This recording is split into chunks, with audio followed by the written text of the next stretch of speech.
One boring but important topic is how constructors between subclasses and superclasses interact. Now this isn't the most glamorous thing, but it's something we should talk about. I'm going to set a breakpoint here, and then I'm going to run the debugger, and I find myself at this line of code. I guess selves. It's getting a little late, so my corpus callosum is not quite working properly. I think of myself as two beings. Anyway, just how it is right now.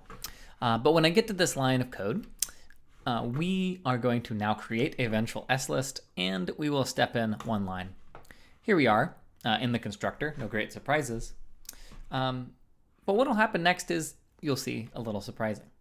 So at this point, if we look at what our object is, we have deleted items as null, sentinel is null, and size is 0. These are all fields, or these two fields are fields I inherited from the superclass, and this is the one we declared. Now, what happens when I click step into is we suddenly find ourselves in the S-list constructor. That will set up my size, my sentinel node, and then I'm back out. And what effectively happened is right when this constructor started, we teleported into the S-list constructor, even though we did not explicitly call it. And that's a good thing because it's very important the sentinel node is not null. So in Java, in particular, anytime you call a constructor, anytime you write a constructor, that constructor must start with a call to one of the superclass's constructors. So basically the idea is if a vengeful S-list is an S-list, which indeed they are, then they need to be set up just like an S-list. So as an example, you really don't want Sentinel to be null, so therefore this vengeful S-list class must always call one of S-list's constructors. Now this is the funny thing, the kind of tedious thing, which is if you didn't call an S-list constructor, if you don't explicitly call the constructor, then the Java will automatically do it for you. So our code looked like this, but we could have explicitly called the constructor like so, super parentheses semicolon, and that will do the same thing. In fact, I'll do it just to prove it to you. So I can edit this code so that it calls super at the beginning. This is just like what we saw before. This means call the superclass's constructor. And now when we run it, it's going to behave in the exact same way. It's just that now instead of being an implicit call, it'll be an explicit call. So we go in, and now it will go into super. I'll show the visualizer.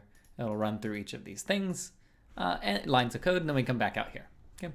So this line of code super is just making explicit what was happening anyway. Okay. So that's just a rule in Java. You always have to make a call to the superclass's constructor, and if you don't, it will do it for you silently. Okay.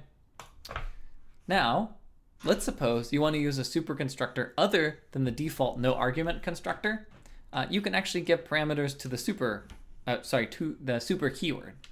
So let's imagine that we want to make a new constructor for vengeful S-lists that takes items, right? So if we look at S-list, recall that we had two different constructors, one for an empty list, one for a one-item list. So let's try doing that same process here just to get a sense of what this is like. And I know, again, this isn't the most exciting thing, but it's something we ought to talk about. So public vengeful S-list, let's say I have a version that has an item X. In this case, I would just call super X. Okay. So in that case, if I, again, run my code, maybe I'll start it off with the number 0 in there already. When we use the debugger, we get to this line of code. We step in. We are now in this constructor. In this case, we'll call super X. And the effect of super X should be that after we step over it, that we have that number that was passed in this case 0, at the front. Okay, so that makes sense. So if we don't have this super X call, we said before that it will call the constructor implicitly. Okay. So now if we run the code, let's try it out. Vengeful S-list, we step in. I hope you're really excited about this. Then we step in, and in this case, what do we notice? Okay, I want you to pause for a moment. I know I've been talking and this isn't the most exciting thing, but do you see anything a little wrong here? Well, there is something a little wrong.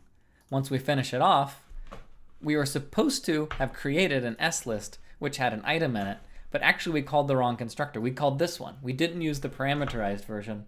And that's because if you do not specify which of the superclass's constructors to call, it will call the default one with no parameters, okay? And again, as I said, it's boring, but it's important. Because if you make this mistake, right, if you forget to put in super X, you're getting the default constructor. Okay, so just an important thing I wanted to mention just briefly to avoid any confusion moving forward.